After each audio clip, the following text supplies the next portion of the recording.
السلام علیکم ورحمۃ اللہ وبرکاتہ۔ میں ہوں آپ کا میزبان حافظ محمد دانش۔ محترم سامعین و ناظرین، آپ کے سوالات کے جوابات کے لیے ہمارے ساتھ موجود ہیں بٹلہ ہاؤس سے شام مسجد کے امام و خطیب مفتی احمد بن محمد رشید خان صاحب۔ جی مفتی صاحب، مولانا محسن اجمیر سے معلوم کرتے ہیں، اگر نماز جنازہ کی کوئی تکبیر چھوٹ گئی ہے، مثلا آدمی تیسری یا چوتھی تکبیر میں شامل ہوا ہے، تو اب ادائیگی کا کیا طریقہ ہے؟ بسم اللہ الرحمن الرحیم، الحمد للہ وحدہ والصلاة والسلام علی من لا نبی بعد، اما بعد۔ جی ہاں، اگر کوئی آدمی ایسے وقت نماز جنازہ میں شامل ہوا ہو جبکہ امام صاحب 2 یا 3 تکبیریں کہہ چکے ہوں، تو اگر شامل ہونے والے کو اس بات کا علم ہے کہ امام صاحب کتنی تکبیریں کہہ چکے ہیں، تو وہ فوراً امام صاحب کے ساتھ نماز میں شریک ہو کر تکبیرات کے بعد جو دعائیں پڑھی جاتی ہیں وہ دعائیں بھی پڑھے گا۔ اسی طرح اگر کوئی آدمی امام صاحب کی تیسری تکبیر کے بعد شامل ہوا، یا یہ کہ اسے یہ پتہ نہیں ہے کہ امام صاحب کتنی تکبیریں کہہ چکے ہیں، تو وہ امام صاحب کے سلام پھیرنے کے بعد جلدی اپنی تکبیریں کہہ کر نماز مکمل کر لے گا، یعنی 4 تکبیریں اپنی مکمل کہہ کر سلام پھیر دے گا۔ محمد بلال اتم نگر سے معلوم کرتے ہیں، شیعہ خاتون سے شادی کرنا کیسا ہے؟ شریعت اسلامیہ میں اس بات کی تعلیم موجود ہے کہ جب نکاح کا ارادہ ہو تو نکاح کے لیے خاندان، اسی طرح اسلام، مسلک اور مذہب، مزاج، پیشے وغیرہ کی رعایت کی جائے تاکہ شادی کے بعد آپس میں مزاج کا ملنا آسان ہو جائے۔ لیکن اگر کوئی آدمی شیعہ خاتون سے شادی کرتا ہے تو یاد رکھنا چاہیے کہ شیعہ میں کئی فرقے ہیں، جن میں سے کچھ فرقے ایسے ہیں جو مذہب اسلام کی روح سے مسلمان نہیں ہیں۔ مثال کے طور پر بعض شیعہ حضرات میں ایک فرقہ اثنا عشری کہلاتا ہے، جن کے عقائد یہ ہیں کہ وہ حضرت علی رضی اللہ تعالیٰ عنہ کو خدا مانتے ہیں، موجودہ قرآن مجید کو صحیح قرآن مجید نہیں مانتے، حضرت عائشہ صدیقہ رضی اللہ تعالیٰ عنہا پر تہمت لگاتے ہیں، صحابہ میں سے کچھ کو مرتد کہتے ہیں، اسی طرح حضرت جبرائیل علیہ السلام کو خیانت کرنے والا کہتے ہیں، نبی کریم صلی اللہ علیہ وسلم کو آخری نبی تو مانتے ہیں لیکن ساتھ میں 12 اماموں کا تصور رکھتے ہیں اور ان کے بارے میں یہ عقیدہ رکھتے ہیں کہ وہ نئی شریعت اور نیا اسلام لے کر آنے والے ہیں یا کچھ لے کر آ چکے ہیں۔ تو یہ وہ عقائد ہیں کہ جن عقائد کی وجہ سے شیعہ اسلام اور مذہب اسلام میں داخل نہیں رہتے ہیں، لہٰذا اگر ایسی شیعہ خاتون ہے تو پھر اس سے نکاح کرنا جائز نہیں ہوگا بلکہ حرام ہوگا۔ البتہ اگر اس کے علاوہ دیگر شیعہ حضرات ہیں جن کے اس طرح کے عقائد نہیں ہیں، جو عقائد اس انسان کو اسلام سے خارج کر دیتے ہیں، تو پھر وہاں نکاح کی گنجائش تو ہے، البتہ بہتر اور افضل نہیں ہے۔ ناصر صاحب کا سوال ہے، نماز کے بعد دعا بلند آواز سے کرنی چاہیے یا پست آواز سے؟ فرض نماز کے بعد احادیث میں دعا مانگنے کی تلقین موجود ہے اور ایسے موقع پر دعائیں بھی اللہ تبارک و تعالیٰ کی بارگاہ میں قبول ہوتی ہیں، لیکن حضور اکرم صلی اللہ علیہ وسلم اور صحابہ کا طریقہ عام طور پر یہ تھا کہ وہ اجتماعی دعا زور سے کرانے کے بجائے انفرادی اپنی آہستہ دعا مانگا کرتے تھے۔ البتہ اگر نماز کے بعد امام صاحب کبھی کبھار کوئی خاص موقع ہو یا مصلحت ہو تو زور سے بھی دعا مانگ سکتے ہیں، لیکن روزانہ ہر فرض نماز کے بعد زور سے بلند آواز سے دعا مانگنے کی عادت بنا لینا یہ درست نہیں ہے، بلکہ شریعت کے مزاج کے بھی خلاف ہے، اور ہر نماز کے بعد زور سے دعا مانگنے میں یا منگوانے میں کئی طرح کی برائیاں ہیں۔ مثال کے طور پر جو لوگ نماز میں پیچھے رہ گئے تھے، جو مسبوق حضرات ہیں، ان کو بھی اپنی نماز ادا کرنے میں تکلیف اور دقت ہوتی ہے، اور اسی طرح اور بھی کئی برائیاں ہیں، لہٰذا عادت بنانا یہ درست نہیں ہے۔ کبھی کبھار کسی مصلحت کے پیش نظر کسی خاص موقع پر زور سے دعا مانگنے کی گنجائش ہے، البتہ شریعت کا مزاج یہی ہے کہ دعا یہ آہستہ اور انفرادی طور پر مانگی جائے۔ امام صاحب کے سلام پھیرنے کے بعد مقتدیوں کا رشتہ امام صاحب سے فی الحال کٹ جاتا ہے، وہ اپنی اپنی اپنی دعائیں مانگ سکتے ہیں۔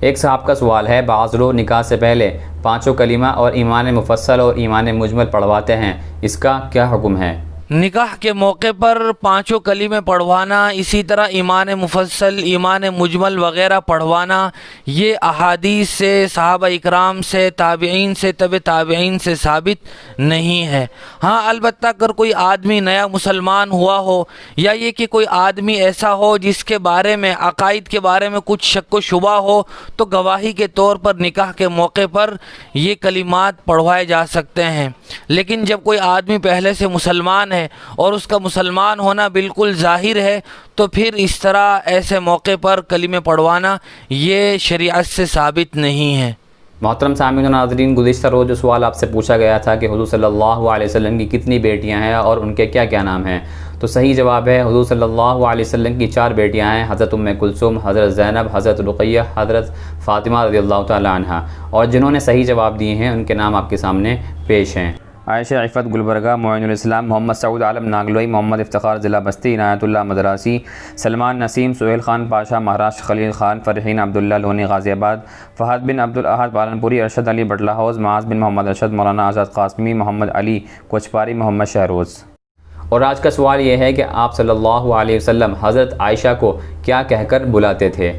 اپنا جواب ہمارے کامنٹ باکس میں ضرور دیں، اور صحیح جواب دینے والوں کے نام آئندہ ویڈیو میں بتائے جائیں گے۔ ایک صاحب کا سوال ہے، ناخن کاٹنے کے بعد کہاں پھینکنا چاہیے؟ ناخن چونکہ انسانی جسم کے اعضاء میں سے ہونے کی وجہ سے قابل احترام ہے، ان کو ناپاک اور گندگی والی جگہ ڈالنے سے پرہیز کرنا چاہیے۔ کسی ایسی جگہ دفن کر دینا چاہیے جہاں گندگی نہ ہو، تو یہ بہتر اور افضل طریقہ ہے۔ ایک صاحب کامنٹ باکس میں معلوم کرتے ہیں، فرض نماز کے قاعدہ اخیرہ میں اتحیات، درود اور دعائے معصورہ پڑھتے ہیں، اس کے بعد امام صاحب کے سلام پھیرنے تک ربنا والی دعا یا دوسری دعا پڑھنا کیسا ہے؟ قاعدہ اخیرہ میں تشہد کا پڑھنا یہ واجب ہے، اور اس کے بعد درود شریف پڑھنا، دعائے معصورہ پڑھنا یہ مسنون و مستحب ہے۔ دعائے معصورہ کے طور پر احادیث میں اور بھی دعائیں منقول ہیں۔ عام طور سے جو دعائے معصورہ مشہور ہے، جو پڑھا جاتا ہے، اس کو پڑھنے کے بعد بھی اگر ابھی تک امام صاحب نے سلام نہیں پھیرا ہے، وہ تمام دعائیں پڑھی جا سکتی ہیں جو احادیث میں بھی منقول ہیں اور قرآن و سنت کے مطابق بھی ہیں۔ قرآن مجید میں جگہ جگہ ربنا آتنا فی الدنیا حسنہ، اسی طرح ربنا وآتنا ما وعدتنا علی رسلک ولا تخزنا یوم القیامہ، ربنا لا تزغ قلوبنا بعد اذ ہدیتنا۔ تو اس طرح کی جتنی بھی دعائیں قرآن مجید میں ربنا سے موجود ہیں، وہ سب کی سب یا جتنی بھی دعائیں پڑھی جا سکتی ہوں پڑھی جا سکتی ہیں۔ ایک صاحب پوچھتے ہیں، قرآن مجید میں کتنے نبیوں کے نام آئے ہیں اور نام بھی بتا دیں۔ اللہ تبارک و تعالی نے قوموں کی ہدایت اور رہنمائی کے لیے جو انبیاء مبعوث فرمائے ہیں، ان کی تعداد کم و بیش وہ 1.25 لاکھ کے قریب بتلائی جاتی ہے، لیکن جن نبیوں کا صراحت کے ساتھ قرآن مجید میں نام موجود ہیں، ایسے 25 انبیاء علیہم الصلاۃ ہیں، جن کے نام یہ ہیں: حضرت آدم علیہ السلام، حضرت ادریس علیہ السلام، حضرت نوح، حضرت ہود، حضرت صالح، حضرت ابراہیم، حضرت لوط، حضرت اسماعیل، حضرت اسحاق، حضرت یعقوب، حضرت یوسف، حضرت ایوب، حضرت شعیب، حضرت موسیٰ، حضرت ہارون، حضرت یونس، حضرت داؤد، حضرت سلیمان، حضرت الیاس، حضرت الیسع، حضرت زکریا، حضرت یحییٰ، حضرت عیسیٰ علیہ السلام، حضرت ذوالکفل، اور ہم سب کے آقا تاجدار مدینہ حضرت محمد صلی اللہ علیہ وسلم، یہ وہ 25 انبیاء ہیں جن کا تذکرہ صراحت کے ساتھ قرآن کریم میں موجود ہے۔ سورہ توبہ میں حضرت عزیر علیہ السلام کے نام کا تذکرہ بھی ملتا ہے، وقالت الیہود عزیر ابن اللہ، لیکن ان کے نبی ہونے کے بارے میں اختلاف ہے۔ بعض علماء فرماتے ہیں کہ وہ نبی ہی تھے، اور بعض علماء یہ فرماتے ہیں کہ وہ نبی نہیں بلکہ اللہ کے برگزیدہ اور بزرگ بندے تھے۔ اجمل صاحب کا سوال ہے، کوئی آدمی باتھ روم میں ہے اور وہاں کسی کا فون آ گیا ہے اور وہ سلام کرتا ہے، تو کیا جواب دے سکتے ہیں یا نہیں؟ جی ہاں، اگر کوئی آدمی باتھ روم میں موجود ہو اور کسی کا فون آ جائے یا کوئی آدمی باہر سے بات کرنا چاہے تو بلا ضرورت بات کرنے سے بالکل اجتناب اور پرہیز کرنا چاہیے۔ لیکن اگر کوئی آدمی بات کرتا ہے اور بات کرتے ہوئے سلام بھی کر لیتا ہے، یا یہ کہ فون پر کوئی آدمی سلام کرتا ہے، تو پھر سلام کا جواب نہیں دینا چاہیے، یا تو فارغ ہونے کے بعد بات کی جائے، اور اگر اسی وقت بات کر رہے ہوں تو چونکہ ناپاکی اور گندگی کے مواقع پر سلام کا جواب نہیں دینا چاہیے، یا یہ کہ سلام نہیں کرنا چاہیے، اس لیے وہاں رہتے ہوئے سلام کا جواب نہ دیا جائے۔ بہت شکریہ مفتی صاحب آپ کا۔ اسی طرح کی مزید مسائل کی جانکاری کے لیے آپ اپنا سوال ہمارے کامنٹ باکس میں ضرور لکھیں۔ ہمارے دار ارقم یوٹیوب چینل کو سبسکرائب کریں، ویڈیو کے نوٹیفیکیشن کے لیے بیل آئیکن کو دبائیں، ویڈیو کو لائک کریں، صدقہ جاریہ کی نیت سے ویڈیو کو شیئر بھی کریں، اور اسی طرح اپنے سوال اینڈ جوابات ہم تک پہنچاتے رہیں۔ جزاک اللہ۔